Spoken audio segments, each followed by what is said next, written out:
যে আলোচনাটি হয়েছে সেটা সত্যি কথা বলতে কি যে আজকের বাংলাদেশের যে সার্বিক রাজনৈতিক পরিস্থিতি 13ই জুন লন্ডনে প্রধান উপদেষ্টা এবং আমাদের ভারপ্রাপ্ত চেয়ারম্যান জনাব তারেক রহমানের মধ্যে যে আলোচনা হয়েছে তৎপরবর্তী যে প্রতিক্রিয়া এবং পরিস্থিতি এবং তার সঙ্গে বাংলাদেশ এবং বিলেতের যে ঐতিহাসিক সম্পর্ক এবং পাশাপাশি বাংলাদেশ এবং বিলেতের মধ্যে যে ভবিষ্যৎ যে সংযোগ এবং উন্নয়ন পরিকল্পনা কি হতে পারে এবং সর্বশেষ বাংলাদেশের যে ভৌগোলিক যে জিওপলিটিক্যাল যে অবস্থান সে প্রসঙ্গে বাংলাদেশ এবং তার পার্শ্ববর্তী দেশসমূহের সঙ্গে আমাদের যে সম্পর্ক সেই সব কিছু নিয়ে বিস্তৃত দীর্ঘ আলোচনা হয়েছে।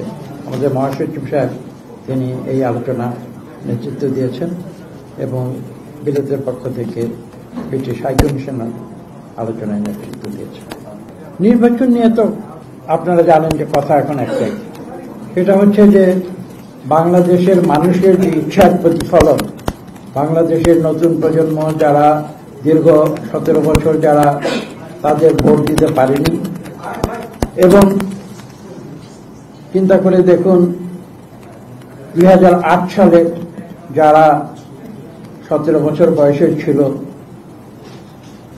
তৎপরবর্তী 2024 সালে অগাস্টে এসে তাদের বয়স কত হয়েছে সেটাও চিন্তা করুন। যে ডেমোগ্রাফিক যে প্যাটার্ন সেই ডেমোগ্রাফিক প্যাটার্নের কথা চিন্তা করুন। বাংলাদেশের মানুষ তো যখন যদি কেউ বলে যে তুমি কি পোলাও কর্মা চাও না তুমি ভোট দিতে চাও, বাংলাদেশের মানুষ কিন্তু বলবে যে আমি ভোট দিতে চাই, না খেয়ে থাকলে অসুবিধা নেই। এটাই বাংলাদেশের মানুষের রক্তের ভিতরে আছে। তো কাজেই নির্বাচন নিয়ে তো আপনারা বুঝতেই পারছেন যে বাংলাদেশের মানুষ কোটি কোটি মানুষ 12 কোটি ভোটার এখন বলা হচ্ছে ইন রাউন্ড ফিগার্স, তারা ভোট দেওয়ার জন্য উন্মুখ। তো কাজেই ভোটের ব্যাপারে যখন একটা নিশ্চিত কোনো ইঙ্গিত যখন সরকারের পক্ষ থেকে আসে, যখন বলা হয় যে নির্বাচন কমিশন তাদের দেশবাসীকে জানাবে ভোটের তারিখ, তখন তো বাংলাদেশের মানুষ উৎফুল্ল হয়ে যায়। আমি খোলাখুলি বলছি, আমি তো সেই দিন আমার গ্রামে ছিলাম, এলাকায় ছিলাম, আমি দেখেছি যে মানুষের যে একটা উচ্ছ্বাস সেটা আমি দেখেছি এবং আমার মনে হয় সারা বাংলাদেশে সেটাই ছিল ভোটের জন্য। বাংলাদেশের মানুষ ভোট দিতে চায়, একটা উৎসব মুখর। এটা একটা বাংলাদেশের মানুষের জন্য আমরা যেমন বৈশাখ মাসে 14ই এপ্রিল আমরা যেমন উৎসব করি, নববর্ষের উৎসব করি, বাংলাদেশের মানুষের কাছে কিন্তু ভোটের দিনটি এরকম একটি উৎসবের দিন।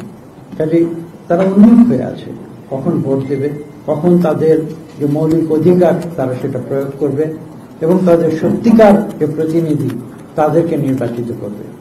কাজেই এটাই হচ্ছে আলোচনার বিষয়।